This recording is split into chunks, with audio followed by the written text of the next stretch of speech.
Мама узнает, чем ее дочь занималась со своим братом в ванной, и не может перестать кричать. Сьюзи и Тимми были родными братом и сестрой, и они были связаны как немногие другие. В возрасте, когда многие ссорились и находились в постоянной конфронтации, они были безусловными друзьями. Сьюзи было 7 лет, а Тимми 5, и во всем мире не было никого, кого они любили бы больше, чем друг друга. Сьюзи, будучи старшей, была также ориентиром для своего младшего брата, и дело в том, что родители обоих всю свою жизнь были такими беззаботными, что девочка многое узнала о жизни как в одиночестве, так и в школе, где у нее был учитель, который всегда был готов ответить на все ее вопросы и все, что она хотела знать. Узнав, что она также передала это своему младшему брату, они вместе прошли через всю жизнь, не испытывая большей поддержки, чем та, которую они оказывали друг другу. Но они все еще были детьми, которые нуждались в своих родителях. Им нужно было, чтобы они видели в них нечто большее, чем 2 рта, которые им приходилось кормить. Они хотели, чтобы их воспринимали всерьез, и каждый день они изо всех сил старались дать им понять, что они тоже думают и чувствуют, и способны понимать жизнь, чтобы принимать правильные решения. Пришло время объяснить и направить их, но, похоже, этого так и не произошло. Все стало еще хуже, когда Тимми заболел. Каждый день он жаловался, что у него болит живот. Но поскольку это совпало с началом учебы мальчика в школе, его родители были убеждены, что он просто пытается избежать посещения школы, и поэтому они даже пришли в ярость, когда мальчик сказал им об этом. Его желудок не переставал болеть, и когда он ел, его иногда подташнивало. Прошло 6 месяцев, а Тимми все еще болел, и, не получая должного внимания, ему стало еще хуже, когда по ночам у него началась рвота. Сьюзи сказала родителям, что ее младшего брата тошнит от еды, но они подумали, что у него просто несварение желудка, и на следующий день все будет в порядке. И поскольку они просто ни за что не поверили бы Тимми, что он болен и задет за живое, оба брата решили, что больше не будут их беспокоить. Тогда Сьюзи решила, что она единственная, кто может позаботиться о нем, потому что только она заботилась о нем и не оставляла Тимми одного дома. В любое время. Постепенно сопровождать его во время рвоты и держать на руках, пока его не вырвет, вошло в привычку, и это случалось все чаще и чаще, пока не стало ежедневной рутиной. Мальчик худел, был все время бледным и слабым, и в его школе это заметили. Но когда они спросили родителей Тимми, не страдает ли мальчик, они категорически отрицали наличие у него какой-либо болезни и оправдывались тем, что у него просто был плохой аппетит, что, по их словам, было вполне нормальным в его возрасте, потому что они тоже прошли через это, что скоро он начнет нормально питаться и его внешний вид улучшится, но что это не болезнь. Тем временем Тимми становилось все труднее и труднее проглатывать пищу, а также его концентрация и силы постепенно терялись. На уроках он был не в состоянии уделять внимание и не выходил играть полной энергии, как все остальные дети. Он предпочитал сидеть на солнышке, и много раз он засыпал. И хотя их видело так много людей, только Сьюзи могла понять, что он болен, и ей оставалось только надеяться, что скоро кто-нибудь обратит на него внимание. Однажды ночью мать зашла в ванную и застала сцену, которую, как она думала, никогда не увидит. Сьюзи помогала своему младшему брату держаться на ногах, пока его рвало кровавой рвотой, которая, казалось, разрывала маленького мальчика изнутри, и когда мальчик закончил и смотрел на нее, она поняла, что он долгое время был слеп и начал кричать в полном шоке. Ее сын был болен, она не знала чем, но он болел уже некоторое время, и это было очевидно.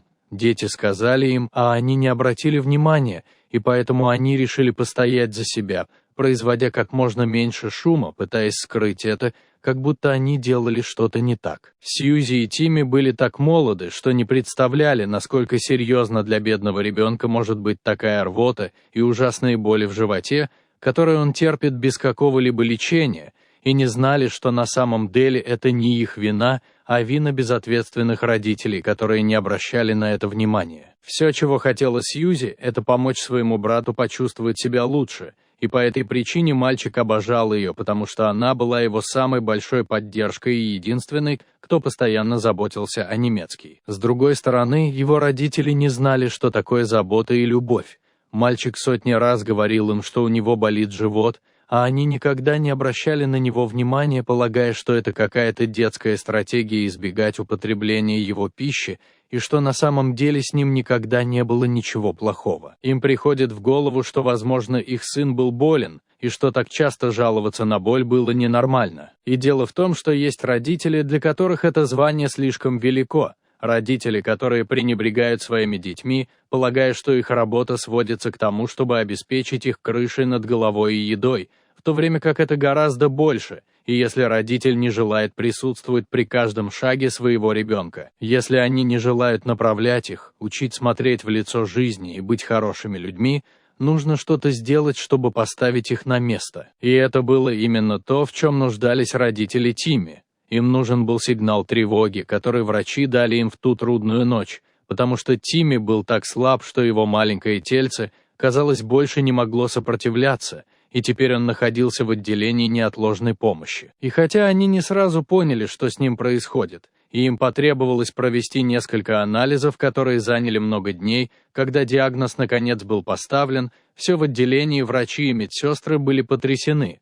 У ребенка был рак в терминальной стадии. Рак, от которого Тимми мог бы избавиться давным-давно, если бы родители обратили внимание на то, что им говорили. Мать Тимми все еще не отошла от шока, а отец чувствовал себя самым несчастным человеком в мире. Как это было возможно, что его сын был на грани смерти, когда он с самого начала умолял их обратить на него внимание, как они могли игнорировать смерть собственного сына? Боль, не обращая внимания ни на что другое, даже на Сьюзи, которая каждый день просила их отвезти ее брата к врачу. Они оба не могли поверить ни в собственную лень, ни в то, как подло они себя вели, и речи, которые им произносили в больнице, заставляли их чувствовать себя еще хуже, но это было вполне заслуженно. Все время, пока Тимми находился в больнице, их постоянно упрекали все медицинские работники. Некоторые медсестры даже не могли с ними больше разговаривать. Все внимание было сосредоточено на Тимми и его спасении любой ценой. Но через пару недель они поняли, что прибыли слишком поздно. Спасти маленького мальчика было невозможно. И несмотря на слезы и отчаяние, единственным утешением для его сестры было то, что последние слова Тимми были обращены к ней, в них он благодарил ее и просил быть счастливой, потому что он будет наблюдать за ней с небес, понимая, что теперь он мертв. Он собирался отдохнуть, и именно поэтому был спокоен. Это спокойствие отразилось на его последнем вздохе, и образ ребенка был практически ангельским. Родители Тимми никогда не могли смириться с мыслью, что их сын погиб из-за них, и пытались любой ценой отплатить за все, что им причинили, чрезмерным вниманием к Сьюзи, но Сьюзи уже научилась этому. Постоять за себя, и хотя она выросла и научилась прощать своих родителей, отношения между ними так и не смогли полностью восстановиться. Воспоминания о Тиме все еще причиняли боль, но они также вдохновляли ее каждый день, и, повзрослев, она нашла способ достичь цели, которую поставила перед собой с тех пор, как попрощалась со своим младшим братом, основать больницу для лечения онкобольных детей, и она не останавливалась на секунду, пока она не сделала это. Сьюзи стала знаменосцем борьбы с детским раком в своей стране и до последних своих дней помогала, не разбирая кому, и со всей своей любовью, потому что ее брат, даже спустя столько лет, не переставал вдохновлять ее. Эй, если вам понравилась эта история, поставьте лайк, поделитесь ею со своими друзьями и семьей, и не забудьте подписаться на канал.